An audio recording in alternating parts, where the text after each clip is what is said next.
সমস্ত প্রাণী বন্ধ, হত্যা বন্ধ হোক। মুরগিও একটা প্রাণী, সমস্ত প্রাণী হত্যা বন্ধ হোক। আমি হোসেন গাজী চাই এই ভারতবর্ষের মধ্যে যারা বিফ ফ্যাক্টরি ব্যবসা করছে তারা একজনও সংখ্যালঘু মুসলমান নয়, তারা আমার দেশের আপনার হিন্দু ভাই। তাহলে সেই বিফ ফ্যাক্টরিটা বন্ধ হোক, এই গরুর এক্সপোর্ট বিজনেসটা বন্ধ হোক। সেটা কেন চালু থাকবে?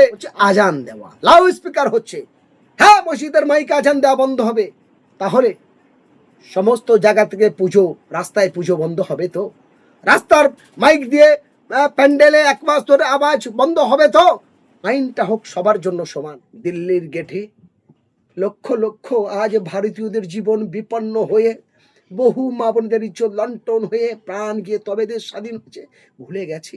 কেন্দ্র এবং রাজ্য সরকার প্রাণী হত্যা বন্ধর জন্য একটা কঠোর আইন আনুক, কিন্তু এই বিচারিতাটা কেন বলছে গো হত্যা বন্ধ করো? আমি আপনাদেরকে এই কথাকে সমর্থন জানাচ্ছি, গো হত্যা বন্ধ হোক, সমস্ত পশু হত্যা বন্ধ হোক। যে গরু আমার মাতা, গরু হত্যা বন্ধ করো।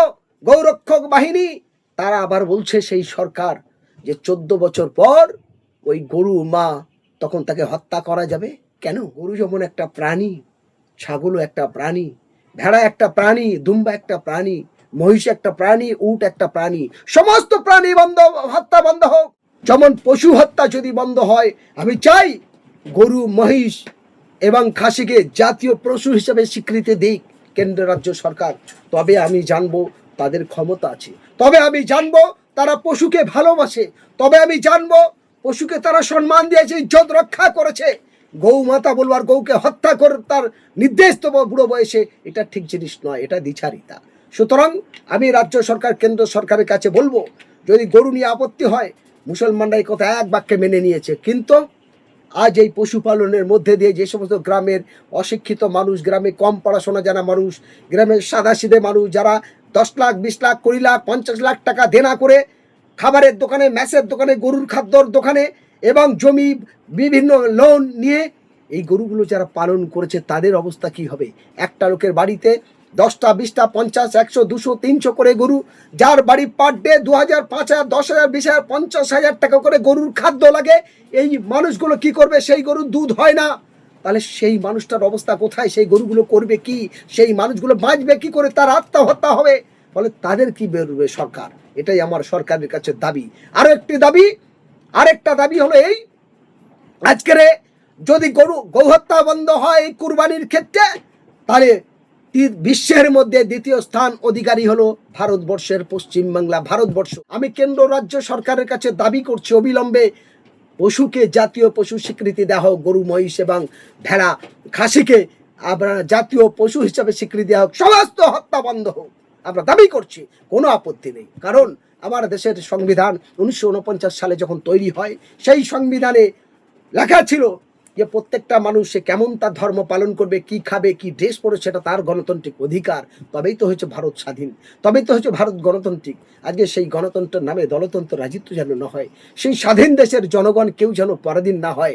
ভগবান আল্লাহ, ঈশ্বর গড বলছে, অসহায় মানুষকে সাহায্য করো, ক্ষুধার্ত মানুষের খাবার দাও, বস্ত্রহীন মানুষের বস্ত্র দাও। তাই মানুষ মন্দিরে, মসজিদে, রাস্তায়, ট্রেনে, বাসে ফকিরদের দান করে, ফকিরদের টাকা দেয়, খাবার দেয়। ফলে আমরা কি ভুলে গেছি যে আমার আছে বলে, আমার ক্ষমতা পেয়েছে বলে আরেকটা মানুষকে দুচ্ছারিতা করব? এই দ্বিচারিতা যেন না হয়। আমি মাননীয় মুখ্যমন্ত্রী, মাননীয় প্রধানমন্ত্রী, কেন্দ্রের রাজ্যের সমস্ত দপ্তরের মন্ত্রী এবং নির্বাচিত জনপ্রতিনিধিকে হাত জোড় করে বলবো, ভারতবর্ষের মধ্যে এই পশ্চিমবাংলা যেন বাইরে না যায়, এই পশ্চিমবঙ্গে যেন কেউ আইন থেকে, আইনের শাসনের বাইরে না যায়। আইনের পথে চলুক, কিন্তু নিরপেক্ষ যেন থাকে, সব মানুষ যেন ন্যায় ইনসাফ সঠিক বিচার পায়, আর সব মানুষের জন্য আইন সমান হোক। এই দ্বিচারিতা বন্ধ করে, কারণ একদিকে যেমন কয়েক লক্ষ বেকার হবে, আরেকদিকে কয়েক হাজার মানুষ তারা এই হৃদের পরে যেন সুসাইড না করে। যদি একটাও মানুষ কারোর যদি এই গরু হত্যাকে কেন্দ্র করে যদি কোনো পশুপালনকারী মানুষ এবং বিজনেসম্যান তাদের যদি প্রাণ যায়, তার জন্য সম্পূর্ণ দায়ী থাকবে কেন্দ্র এবং রাজ্য সরকার। এটা আমরা তীব্র ভাষাতে আজকে জানিয়ে রাখলাম। আমি একজন মানবাধিকার কর্মী হিসাবে আমরা রাজ্য এবং কেন্দ্র সরকারের আইনকে মান্যতা দিয়ে, আইনকে ভালোবাসি, আইনকে সম্মান দিয়ে বলতে চাই, আইন হোক সবার জন্য নিরপেক্ষ, আইন হোক সবার জন্য সমান, আইনের শাসন ব্যবস্থার যেন সঠিক থাকে, আইনের ব্যবস্থা হবে। আবার বলবে গরু বলি হবে, আবার এক্সপোর্ট বিজনেস হবে, এই দুটো জিনিস একসঙ্গে চলতে পারে না। আমরা একই ট্রেনে যাই, একই বাসে যাই, একই বাজারে বাজার করি, একসঙ্গে মিলেমিশে খেলাধুলে এই ভারতের এই বাংলার মাটিতে আমরা বড় হয়েছি। আজকে সেই সুন্দর সম্প্রীতি ভেঙে চুরমার হয়ে যাচ্ছে।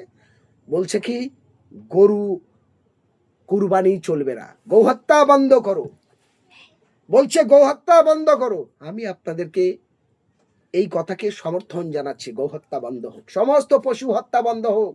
শুধু গৌহত্যা নয়, গরু যেমন একটা প্রাণী, ছাগলও একটা প্রাণী, ভেড়া একটা প্রাণী, দুম্বা একটা প্রাণী, মহিষ একটা প্রাণী, উট একটা প্রাণী, সমস্ত প্রাণী হত্যা বন্ধ হোক।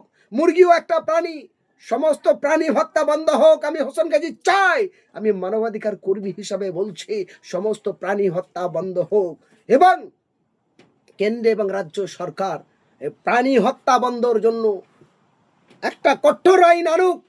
কিন্তু এই দ্বিচারিতাটা কেন?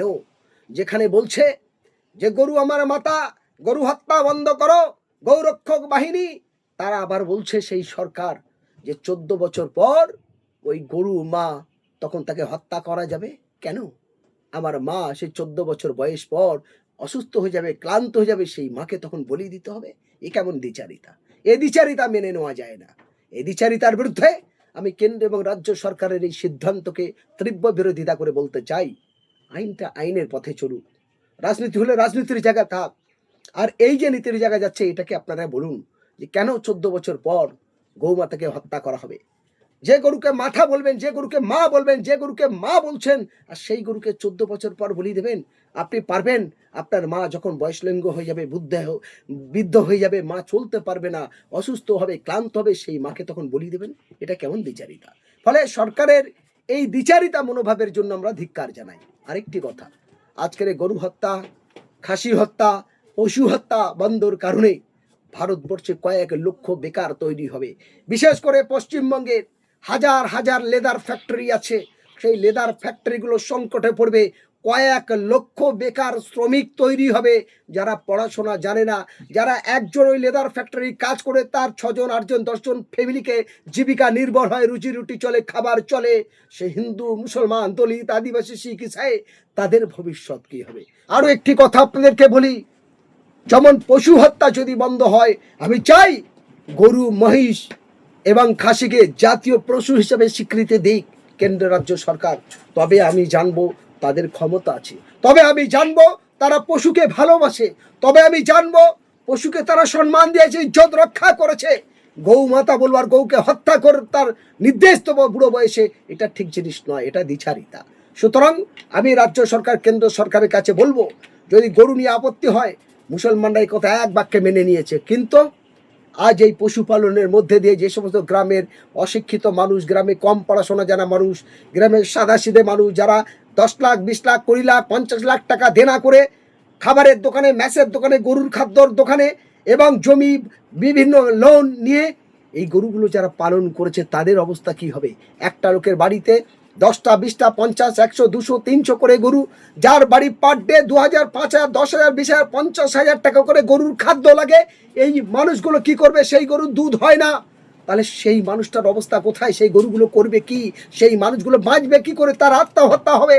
ফলে তাদের কি বেরোবে? সরকার, এটাই আমার সরকারের কাছে দাবি। আরেকটা দাবি হলো এই, আজকের যদি গৌহত্যা বন্ধ হয় কুরবানির ক্ষেত্রে, তাহলে বিশ্বের মধ্যে দ্বিতীয় স্থান অধিকারী হলো ভারতবর্ষের পশ্চিমবাংলা। ভারতবর্ষ, এই ভারতবর্ষের মধ্যে যারা বিফ ফ্যাক্টরি ব্যবসা করছে, তারা একজনও সংখ্যালঘু মুসলমান নয়, তারা আমার দেশের আপনার হিন্দু ভাই। তাহলে সেই বিফ ফ্যাক্টরিটা বন্ধ হোক, এই গরুর এক্সপোর্ট বিজনেসটা বন্ধ হোক। সেটা কেন চালু থাকবে?